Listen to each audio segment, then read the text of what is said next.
آج کی اس محفل ذکر میں خفی اور قلبی محفل ذکر کی تعلیمات میں آپ سب کا خیر مقدم ہے، خوش آمدید کہتے ہیں آپ کو۔ اللہ پاک آپ کا آنا، ہم سب کا مل بیٹھنا، ذکر اذکار کرنا اپنی بارگاہ میں قبول و مقبول فرمائے، اور یہ محافل ذکر، یہ حلقہ ذکر، یہ آن لائن ذکر، یہ تعلیمات، یہ درس، یہ سب اللہ پاک ان کی برکت سے آپ کی اور میری بہت ساری بخشش و مغفرت فرمائے، اور ہمیں کامیابیوں سے ہمکنار فرمائے۔ بہت ساری دعائیں ہم سب کو قرآن صحیح طریقے سے پڑھنے، سمجھنے، اس پر عمل کرنے کی توفیق عطا فرمائے۔ قرآن ایک بہت بڑا معجزہ ہے itself۔ اللہ کا کلام کتنا قیمتی ہوگا، اس کی فیض و برکات کتنی ہوگی، اس کا موجود ہونا کتنا بڑی بلیسنگ، کتنی بڑی بلیسنگ ہو، اس کا پڑھا جانا کتنی بڑی بلیسنگ ہو، اور اگر پڑھ کر ہم اس پر عمل بھی کریں کہ اللہ کیا چاہتا ہے، کیا فرماتا ہے، ہمیں کیا کرنے کا حکم دیتا ہے، کیا کرنے سے باز رہنے کو فرماتا ہے، تو سوچیں ذرا کہ ہماری زندگی دنیا میں بھی، قبر میں بھی، حشر میں بھی کن کامیابیوں کی بلندیوں کو چھوتی ہوئی گزر جائے گی۔ اللہ اکبر، اللہ اکبر۔ قرآن پڑھا کریں، ادارا تھوڑا پڑھیں، جتنا ٹائم ملے پڑھیں، لیکن پڑھیں، ٹھہر ٹھہر کر پڑھیں، اہتمام و انتظام کر کے، وضو کر کے، اچھی طرح پاک صاف جگہ پر بیٹھ کر، خوشبو لگا کر، بسم اللہ شریف کے ساتھ اس کو پڑھیں۔ بہت فائدہ ہے اس میں آپ کے لیے کامیابی چھپی، فلاح چھپی ہوئی ہے، اس میں ڈھونڈے۔ اور جو لوگ رات کو تہجد کے وقت میں قرآن کی تلاوت کرتے ہیں، حدیث مبارکہ جس کا مفہوم یہ ہے کہ فرشتے سنتے ہیں پھر ان کے قرآن کو، ان کے ارد گرد فرشتے آگے بیٹھ جاتے ہیں، سنتے ہیں قرآن کو کہ یہ قاری قرآن کیا پڑھ رہا ہے۔ سبحان اللہ۔ اللہ پاک آپ کو، مجھے، ہم سب کو قرآن کی تعلیمات لینے اور پھر آگے دینے کی توفیق عطا فرمائے۔ اعوذ باللہ من الشیطان الرجیم، بسم اللہ الرحمن الرحیم۔ ہر بندہ مومن کچھ نہ کچھ پاک کلام پڑھتا ہے، نماز کے علاوہ بھی، قرآن کے علاوہ بھی، درود پاک کے علاوہ بھی۔ ہر بندہ مومن کچھ نہ کچھ معمولات، کوئی اوراد، کوئی وظائف، کوئی چلہ، کوئی ورد، کوئی وظیفہ، کوئی سبق پڑھتا ہے۔ ہر انسان پڑھتا ہے، ہر بندہ مومن پڑھتا ہے۔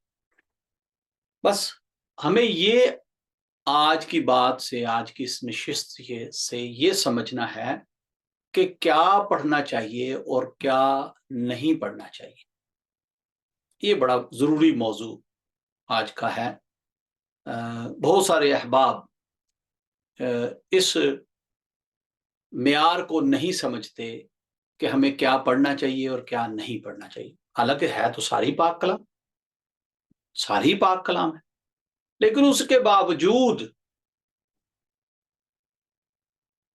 دیکھیں نا جی، مثال دے رہا ہوں تاکہ بات سمجھ آ جائے۔ اگر میں نے قرآن سیکھنا ہو تو کیا مجھے کسی استاد جی، کسی قاری قرآن، کسی مولانا صاحب کی، کسی علامہ صاحب کی، کسی حافظ قرآن کی ضرورت ہے کہ نہیں ہے؟ اگر میں قرآن سیکھنا چاہتا ہوں تو مجھے کوئی نہ کوئی چاہیے نا جی، جو مجھے پڑھائے قرآن۔ یہ جو پڑھانا ہے یہ بڑا ضروری ہے، پڑھانے والا بڑا ضروری ہے، تاکہ میں اس سے قرآن سیکھ سکوں، اپنی اصلاح کراؤں۔ اچھا بھئی، آج کل تو گوگل پر بھی اور بہت ساری ایپس پر بھی قرآن سکھایا جا رہا ہے، آن لائن بھی سکھایا جا رہا ہے۔ اوکے، فیئر انف، بہت اچھی بات ہے، آج کل ہمیں یہ فیسلٹی مل رہی ہے، موجود ہے، اچھی بات ہے۔ لیکن پھر بھی جو آن لائن پڑھا رہا ہے وہ کوئی نہ کوئی ٹیوٹر تو ہے نا جی، جس نے یہ ایپ بنائی ہے وہ کوئی نہ کوئی استاد کوئی قاری تو ہے نا جی.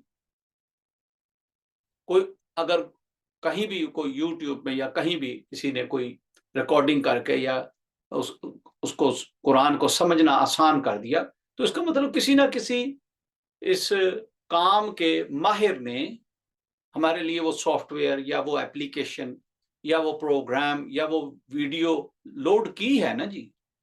تو اس کا مطلب یہ ہوا کہ ڈائریکٹلی اور انڈائریکٹلی ہم کہیں نہ کہیں سے سیکھتے ہیں.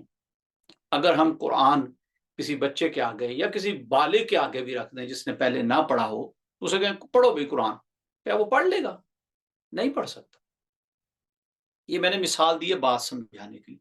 اب آگے ہمارے اوراد و وظائف، اب آگے ہمارے سبق، اب آگے ہماری تسبیحات معمولات، یہ ہمیں کہاں سے ملی کہ بھئی یہ پڑھا کرو، یہ سورہ مبارکہ پڑھ لیا کرو، یا یہ اسماء حسنہ ہے یہ پڑھ لیا کرو، یا یہ آیت کریمہ ہے یہ پڑھ لیا کرو. یہ ہمیں کہاں سے ملی؟ اگر تو ہمیں کسی شیخ سے ملی ہے تو بہت اچھی بات ہے، اگر کسی استاد سے ملی ہے بہت اچھی بات ہے، یہ مجھے میرے والدین سے ملی ہے بہت اچھی بات ہے. لیکن ایسے ہی سوشل میڈیا پر یا گوگل پر، یا پہلے زمانے میں ہوتی تھی کتابیں ہوتی تھی، جنتریاں ہوتی تھی، رسالے ہوتے تھے، تو اس میں سے جناب یہ لکھا ہوا کہ اتنی بار یہ پڑھو تو یہ مراد پوری ہو جاتی ہے، اتنی بار یہ پڑھو تو اتنا ثواب ملتا ہے، اتنی بار یہ پڑھو تو یہ تمہاری دعائیں قبول ہوں گی. یہ جو رستہ ہے نا جی یہ ٹھیک نہیں ہے. خاص طور پر خصوصی طور سے ذکر کر رہا ہوں، مینشن کر رہا ہوں، یہ بات نوٹ کرنے والی ہے. جو ہماری بہنیں اور بیٹیاں، چلے ادبن مائیں بھی کہہ دیتا ہوں کیونکہ میں خود بزرگ ہوں، اب میری ایج میں کسی کو ماں کہوں تو کوئی ناراضی نہ ہو جائے، کوئی غصہ ہی نہ کر لے، لیکن حقیقت یہ ہے ہماری مائیں، ہماری بہنیں، ہماری بیٹیاں، ہماری بہویں، ہماری عزیز و اقربا جتنی بھی خاتون ہیں ان کو مخاطب کر کے کہہ رہا ہوں، ان کے لیے تو خاص طور سے منع ہے کہ پلیز پلیز پلیز خدا را ادھر ادھر سے پڑھ لیا، کہیں ٹی وی میں سن لیا، کہیں کسی پروگرام میں دیکھ لیا، کسی کو کہتے ہوئے سنا، کسی نے آتے جاتے کہتا سنا ہے جی یہ کہ بات یہ اس طرح پڑھنا چاہیے، تو نہ، بالکل نہیں. ہاں اگر آپ کے مرشد ہیں ان سے اجازت لے لیں، انہیں بتائیں کہ جی یہ میں نے پڑھا ہے کہیں یا میں نے یہ سنا ہے کہیں، اگر آپ اجازت فرمائیں تو میں کیا یہ سبق پڑھ لیا کروں، وہ آپ کو بتائیں گے. آپ کے کوئی استاد ہیں، دینی استاد، اب یہ نہیں ہے کہ میرے کو کیمسٹری کے ٹیچر تھے تو میں نے ان سے جا کے پوچھ لیا کہ جی یہ وظیفہ کر لو، بھائی ان کی فیلڈ نہیں ہے، انہیں پتہ ہی نہیں. ہاں وہ اگر مسلمان ہیں، مومن ہیں اور اوراد و وظائف کرتے ہیں تو یس ان سے بھی پوچھ لیں، لیکن استاد روحانی اور دینی استاد ان سے پوچھ لیں. آپ کے والدین، ہاں اگر وہ متقی پرہیزگار ہیں تو، اگر وہ دنیا دار ہیں، ٹوٹلی بزنس مین ہیں، دنیا کے معاملات میں الجھے اور اٹکے ہوئے ہیں تو خدا را ود آل ڈیو ریسپیکٹ پھر والدین سے بھی نہیں پوچھنا. والدین، شیخ، استاد، ان سے آپ اجازت لے کر کوئی بھی سبق پڑھیں، اچھی بات ہے. اپنے طور پر سنا سنایا، کہا کہایا، ادھر ادھر سے آیا، پلیز خدا را ہماری مائیں، بہنیں، بیٹیاں نہ پڑھا کریں. ٹھیک ہے جی. اب رہا بھئی جو استاد پڑھائے وہ پڑھنا چاہیے، یس. جب استاد کوئی پڑھاتا ہے، جب کوئی شیخ آپ کو پڑھاتا ہے، جب آپ کا مرشد آپ کو پڑھاتا ہے تو اس نے وہ سبق خود کیا ہوتا ہے. سب سے بڑا راز اس میں یہ ہے کہ وہ خود وہ سبق کر رہا ہوتا ہے، وہ خود اس منزل کو پا گیا ہوتا ہے، وہ خود اس منزل کا راہی ہوتا ہے، اس لیے وہ آپ کو اس رستے پر صحیح طریقے سے چلا سکے گا. اس کی توجہ، اس کی دعا، اس کی اجازت، اذن جو اس نے آپ کو دیا کہ ہاں بھی میری طرف سے اجازت، یہ بڑا کارگر ہوتا ہے. یہ روحانیت میں بہت بڑی طاقت بن جاتا ہے. इसलिए खुदारा कोई इधर उधर के सबक ना किया करें, जिसकी शेख इजाजत दें, जिसकी उस्ताद इजाजत दें, जिसकी वालिदैन इजाजत दें, हाँ वो पढ़ें। वालिदैन कहें हाँ हाँ भाई बच्चे ये सबक, ये तस्बीह है मेरी, मैं ये पढ़ती हूँ, माँ कहे चलो एक मिसाल देते, तो मेरा बेटा मैं आपको भी इजाजत देती हूँ, आप भी पढ़ा करो, तो अच्छी बात है। वालदा से बड़ा कौन पीर है भाई? वालदा आपकी पहली यूनिवर्सिटी है जहां से आप पढ़ के आते हैं, लिहाजा पढ़ा करें। उस्ताद जिनसे आपने कुरान सीखा, जिनसे आपने शरीयत सीखी, जिनसे आपने तरीकत सीखी, अगर वो आपको इजाजत दें बिल्कुल पढ़ें। इसी तरह कोई शेख, कोई मुर्शद, कोई हादी, कोई पेशवा अगर आपको इजाजत दें, कोई सबक दें, वो जरूर पढ़ें। थोड़ी सी इस पर रोशनी ये डाल देता हूं कि जब भी हम कोई पाक कलाम पढ़ते हैं तो उसकी बहुत सारी रूहानी ताकतें हैं, वो ताकतें बेदार होना शुरू हो जाती हैं, वो ताकतें हासिल होनी शुरू हो जाती हैं। जब हमारी माएँ, बहनें, बेटियां किसी शेख की मुरीद ना हों तो फिर वो तंग होती हैं। इसी तरह जब उन्हें नमाज की रुखसत हो, नापाकी हो, फिर वो ठीक नहीं होता उस वक़्त में, क्योंकि नागा हो जाता है पाक कलाम से, पढ़ाई से। तो इसलिए ना जी, बिल्कुल नहीं, औरतों को तो ख़ास तौर से सिर्फ़ और सिर्फ़ नमाज पढ़नी चाहिए, कुरान पढ़ना चाहिए, वो भी तरतीब के साथ, और ज़िक्र करना चाहिए अल्लाह, अल्लाह, अल्लाह, वो भी ख़फ़ी क़ल्बी तौर पर। ख़फ़ी यानी तसव्वुरी ज़ुबान से, दिल की तसव्वुरी ज़ुबान से, ख़फ़ी और क़ल्बी तौर पर ज़िक्र करना चाहिए, क्योंकि दिल से किया जाने वाला, दिल पाक होता है, हर वक़्त पाक होता है, 24/7 पाक होता है, पूरा महीना पाक होता है। लिहाजा दिल का ज़िक्र उसकी इजाज़त है, अदरवाइज़ रुख़सत के वक़्त में ये पढ़ना मना है। इसी तरह जो मर्द हज़रात हैं, वो भी अपने उस्ताद से, शेख से मिला हुआ सबक पढ़ा करें।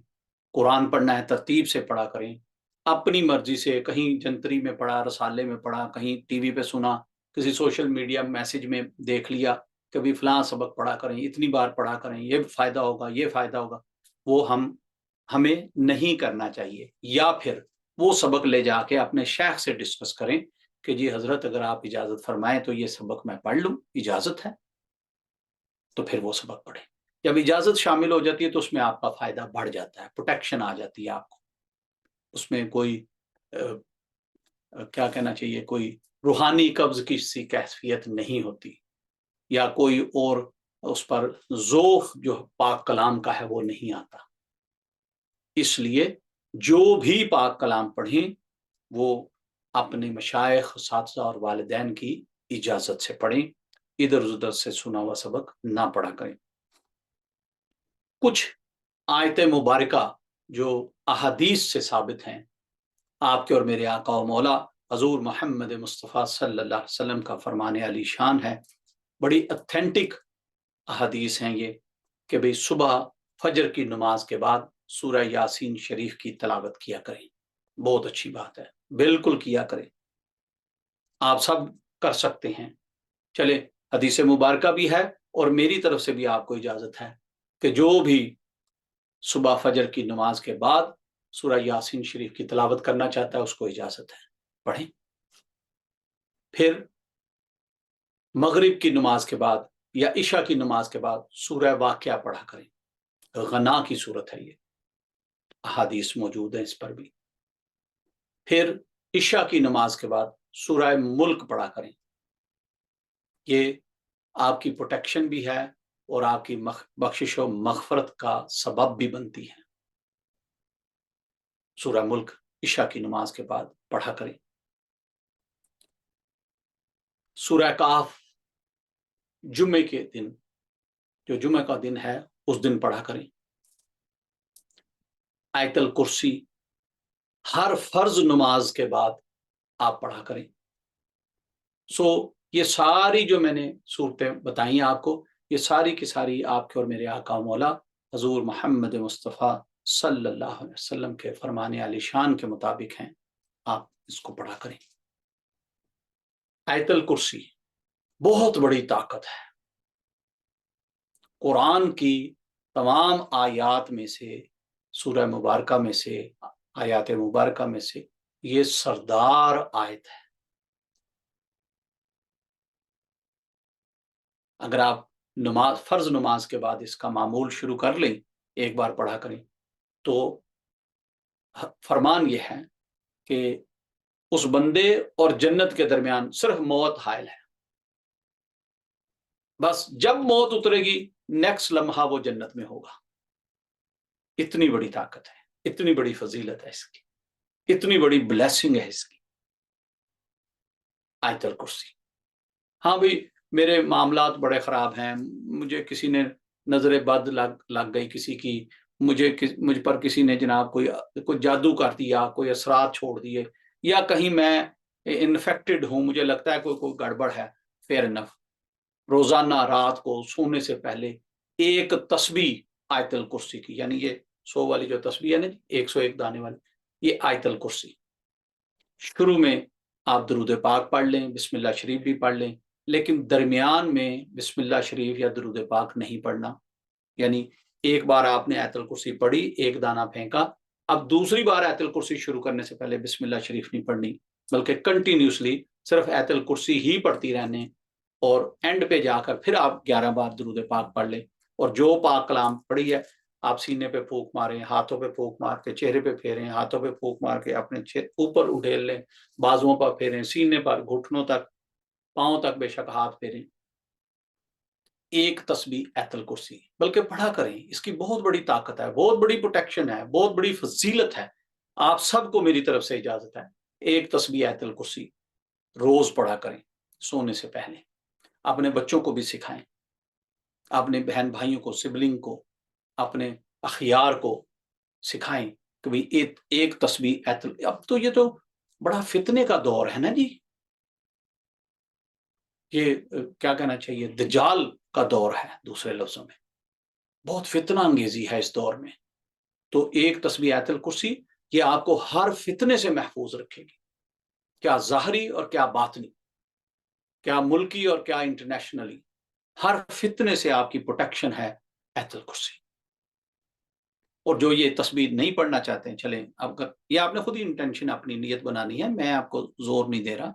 जो पढ़ना चाहते हैं वो बिस्मिल्लाह करके शुरू कर लें, जो नहीं पढ़ना चाहते वो भी रात सोने से पहले एक बार आयतल कुर्सी पढ़ के जरूर अपने आप को ब्लो कर लिया करें, फूंक मार लिया करें, ताकि आप अल्लाह की पनाह में, अल्लाह की प्रोटेक्शन में, अल्लाह के मुहाफिज फरिश्तों में आप रात गुजारें, ताकि कोई भी ईवल, डेवल या नेगेटिव फोर्सेस आप पर काबिज ना हो।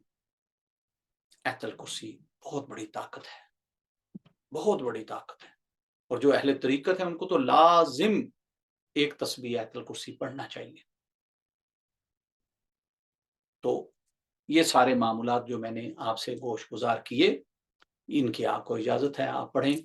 इसके अलावा जो आपके मशाइख, आपके असातिज़ा, आपके वालिदैन ने आपको कोई इज़्न दिए हुए हैं, इजाज़तें दी हुई हैं, सबक दिए हुए हैं, वो भी पढ़ें। और जिसकी इजाज़त नहीं है वो ना पढ़ें, इधर उधर से सुन के नहीं पढ़ना, प्लीज़ नहीं पढ़ना, इसमें आपका फ़ायदा है। पाक कलाम सारी पाक कलाम होती है। हाँ, इधर उधर से सुन के जो पढ़ना है वो दुरूद पाक पढ़ सकते हैं, जितना मर्जी पढ़ें, दुरूद पाक जितना दिल करता है पढ़ें। दुरूद इब्राहिमी सबसे अफजल दुरूद है, नमाज का हिस्सा है, दुरूद इब्राहिमी पढ़ा करें।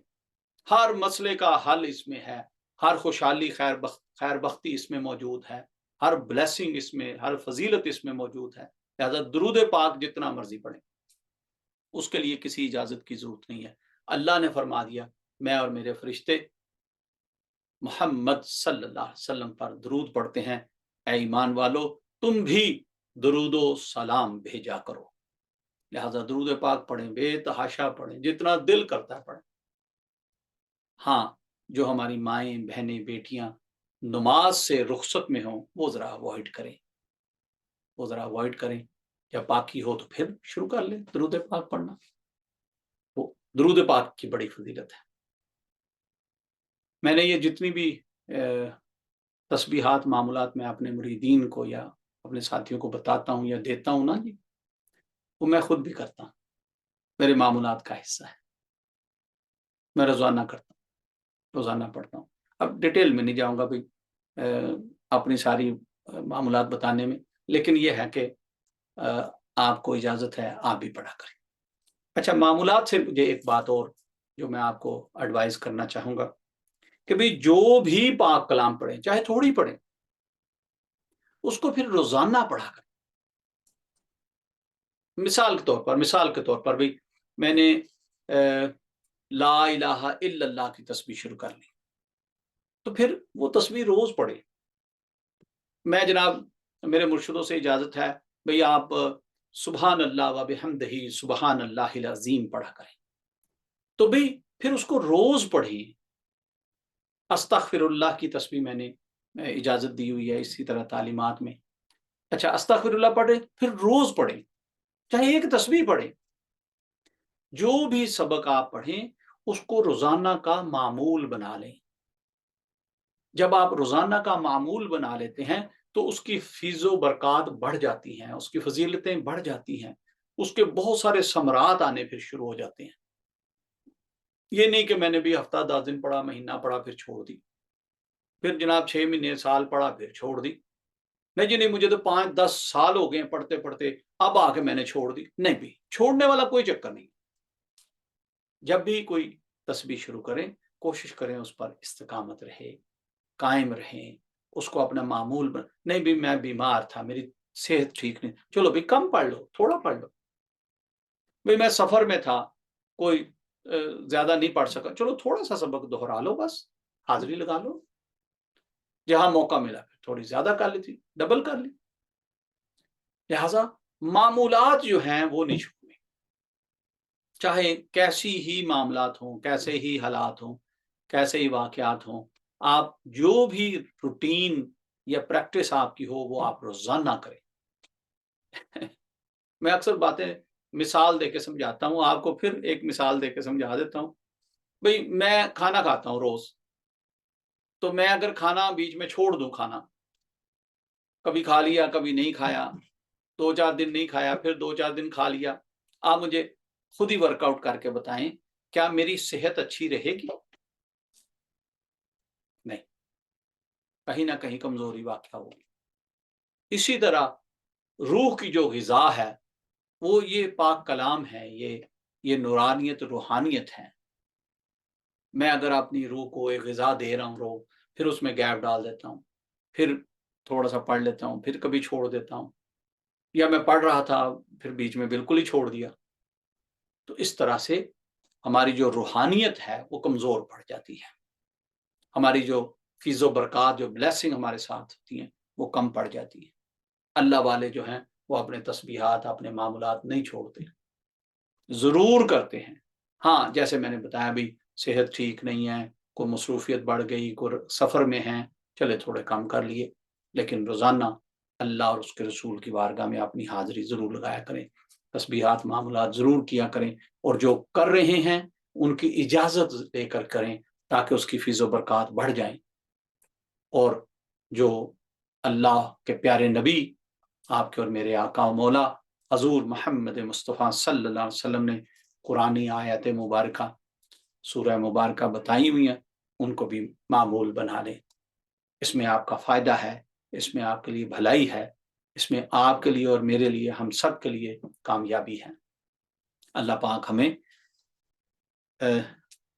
بہترین اوراد و وظائف اور معمولات کرنے کی توفیق عطا فرمائے۔ لا الہ الا اللہ محمد رسول اللہ صلی اللہ علیہ وسلم۔ اللہم آمین۔ اللہم صلی علی سیدنا مولانا محمد وعلی آل سیدنا مولانا محمد وبارک وسلم۔ یا رب ذوالجلال، یا مالک القدوس، اللہ تیرے نام مبارک کی محفل سجا کر بیٹھ کے تیرے محبوب کی مدح سرائی کی، یا اللہ نشید پڑھی گئی، ذکر ہوا، تعلیمات ہوئی، یا اللہ ان سب کو اپنی بارگاہ میں شرف قبولیت عطا فرما۔ کوئی آڑا ٹیڑھا بول منہ سے نکل گیا ہو، رجوع کرتے ہیں، توبہ کرتے ہیں، اللہ اپنی بارگاہ میں ہماری توبہ قبول فرماتے ہوئے ہماری کمیاں، کجرویاں، بھول چوک سب معاف فرما دے، ہمارے گناہ بھی معاف فرما دے، صغیرہ کبیرہ سب معاف فرما دے۔ اللہ हम पर रहम फरमा, हमें दीन और दुनिया की भलाई अता फरमा, दुनिया और आखिरत की कामयाबियां अता फरमा, ज़मीन और आसमान में मौजूद हर चीज के शर से अल्लाह तेरी पनाह मांगते हैं, हमें अपनी अमान व पनाह अता फरमा। या रब्बुल आलमीन, हम तेरी ही इबादत करते हैं, तुझी से मांगते हैं, हमारी दुआओं को शर्फ कबूलियत अता फरमा। या रब्बुल आलमीन, तेरी बारगाह से तेरा कुर्ब मांगते हैं, तेरी मोहब्बत मांगते हैं, तेरा फजल मांगते हैं, अता फरमा दे। तेरी बारगाह से तेरे महबूब की मोहब्बत मांगते हैं, इश्क मांगते हैं, अता फरमा दे। या अल्लाह, तेरी बारगाह से सराते मुस्तकीम मांगते हैं, या अल्लाह सराते मुस्तकीम अता फरमा दे। तेरी बारगाह से इनाम याफ्ता लोगों वाला रास्ता मांगते हैं, या अल्लाह इनाम याफ्ता लोगों वाला रास्ता अता फरमा दे, उस पर चलने की तौफीक अता फरमा दे, हमें इनाम याफ्ता लोगों में शुमार फरमा दे। या अल्लाह, हमें सब्र और शुक्र अता फरमा, हमें अपना फक्र, तवक्कल और मार्फत अता फरमा। या रब्बुल आलमीन, हमसे, हमारे तमाम साथियों से, हमारी औलाद व नस्लों से पूरी दुनिया में दीन का काम ले ले। या अल्लाह, हमें दीन की खिदमत के लिए कबूल फरमा ले, जैसे भी हैं, टूटे फूटे, ना अक्ल शक्ल, ना किरदार, ना अमल, कुछ भी नहीं पल्ले। या अल्लाह, जैसे भी हैं, हम तेरे बंदे हैं, तेरे और तेरे महबूब के मानने वाले हैं, किसी को तेरा शरीक नहीं ठहराते। अल्लाह, हमसे दीन का काम ले ले, हमारा दुनिया में आना बामकसद हो जाए, दुनिया में रहना बामकसद हो जाए, दुनिया से जाना बामकसद हो जाए। या रब्बुल आलमीन, हम रहें तुझ पर ईमान की ऐसी हालत में रहें जैसे सादकीन का ईमान होता था। या अल्लाह, दुनिया में रहें तो सालहीन जैसे अमल करते हुए दुनिया में रहें, जब जाएं तो शहीदैन जैसी मौत। अल्लाह, अपनी जानों को तेरी राह में कुर्बान करके, तुझ पर और तेरे महबूब पर, तेरे पसंदीदा दीन पर कुर्बान करके तेरी बारगाह में हाजिर हों, ऐसा करम अता फरमा, ऐसा करम अता फरमा। अल्लाह, हमारी हाजिरी कबूल फरमा, हमारी दुआएं कबूल फरमा, हमारी इल्तिजाएं कबूल फरमा, हमारी तौबा कबूल फरमा। या रब्बुल आलमीन, हमें भी अपनी बारगाह में कबूल कर ले, हमारी औलादों नस्लों को कबूल कर ले, जो परेशान हाल है उनकी परेशानियां दूर कर दे, जो तंग दस्त हैं उनकी तंग दस्तियां दूर कर दे, जो मकरूज हैं उन्हें कर्जों से खलासी अता फरमा दे। अल्लाह, जो बीमार हैं उन्हें शिफाएं अता फरमा दे, ज़ाहरी, बातनी, जिस्मानी, रूहानी, जैसी भी बीमारियां, तकलीफें, परेशानियां हैं, सब दूर कर दे अपने करम से। जो रुकावटें, बंदिशें, आजमाइशें, सख्तियां हैं, सब दूर कर दे अपने करम से। जो रजील ताकतें, नेगेटिव फोर्सेस, जादू टूने वार हैं, सब रद्द कर दे। या रब्बुल आलमीन, हम सब पर अपना लुत्फ व करम अता फरमा। जो बाद में इसको रिकॉर्डिंग की शक्ल में सुने और हमारे साथ आमीन कहते रहें दुआ में, अल्लाह उनको भी पूरा पूरा हिस्सा अता फरमा। कुल उम्मत मुसलमान की खैर फरमा, आलम इस्लाम की खैर फरमा, मुसलमान मुल्कों, इलाकों, सरहदों की खैर फरमा, खसूसन मुल्क फ़लस्तीन के मुसलमानों की खैर फरमा, अपने खजाना गैब से उनकी मदद अता फरमा, कश्मीर के मुसलमानों की खैर फरमा, अपने खजाना गैब से उनकी मदद अता फरमा। जहाँ जहाँ भी मुसलमान आबाद हैं, अल्लाह उनको कफ़ार के नापाक इरादों से महफूज फरमा, हर किस्म के शर से महफूज फरमा, उनकी इज्जत शर्मों की, इमलाक की, या अल्लाह पाक हिफाजत फरमा, प्रोटेक्शन अता फरमा। अल्लाह, हम सब पर अपना लुत्फ़ व करम अता फरमा, हमारे मशाइख, असातिज़ा और वालिदैन के दर्जात आला तरीन फरमा, जो हयात हैं उन्हें ज़िंदगी, तंदुरुस्ती, बुलंद दर्जा अता फरमा, जो दुनिया से चले गए उनकी बख्शिश व मग़फ़िरत फरमा, कब्र की हशर की मंज़िलें आसान फरमा। जिस वली कामिल ने, जिस मर्द कलंदर ने हमें हक और सच की राह दिखाई, आपके दर्जात आला तरीन फरमा, मुर्शद करीम के दर्जात आला तरीन फरमा, आपके खानवादों की खैर फरमा, आपके आस्थानों की खैर फरमा, मसाजिद मदारिस की खैर फरमा। या रब्बुल आलमीन, हजूर मियाँ साहब मुबारक को उम्र खिजरी अता फरमा, हजूर मुबारक साहब रहमतुल्लाह ताला का फैज़ पूरी दुनिया में आम फरमा, उनकी फीज़ो बरक़ात से हमें भी मुस्तफ़ीद होते रहने की तौफीक अता फरमा, उनकी तवक्कुआत पर पूरा उतरने की तौफीक अता फरमा, उनके नक्शे कदम पर चलते रहने की तौफीक अता फरमा। या रब्बुल आलमीन, हम अपनी मोहब्बत अता फरमा, अपने महबूब की मोहब्बत अता फरमा, अपने पसंदीदा बंदों की, औलिया इकराम की मोहब्बत अता फरमा, उनके नक्शे कदम पर चलते रहने की तौफीक अता फरमा। सुबहान रब्बिका रब्बिल इज्जति अम्मा यसिफून वस्सलामुन अलल मुरसलीन वल्हम्दुलिल्लाहि रब्बिल आलमीन। इलाही अंत मक़सूदुना व रिदाका मतलूबुना आतिना मुहब्बत ज़ातिका व मारफत सिफ़ातिक। आमीन सल्लल्लाहु तआला अला हबीबिही मुहम्मद व आलिही व अस्हाबिही अजमाइन बिरहमतिका या अरहमर राहिमीन। माशाअल्लाह जी, आप सबको आज की महफिल बहुत बहुत मुबारक हो। तमाम साथी को जहाँ जहाँ से भी आप शरीक हैं, एशिया से हैं, मिडल ईस्ट से हैं, यूरोप से हैं, अमेरिका, कनाडा, जापान, जहाँ भी आप बैठे हैं, अल्लाह पाक आपकी हाज़िरी कबूल फरमाए। और ये थोड़ा वक्त जो हमने जिक्र में गुजारा, अल्लाह की उसके महबूब की बातें सुनने और सुनाने में गुजारा, अल्लाह पाक ये वक्त हमारे लिए, ये महफिल ज़िक्र हमारे लिए संगे मील बना दे और ये बाइस बरकत, बाइस रहमत, बाइस नजात हो हमारे लिए। व आखिरु दवाना अल्हम्दुलिल्लाहि रब्बिल आलमीन। नेक्स्ट वीक फिर मुलाकात होगी। इजाज़त चाहूँगा। अस्सलामु अलैकुम व रहमतुल्लाहि व बरकातहू।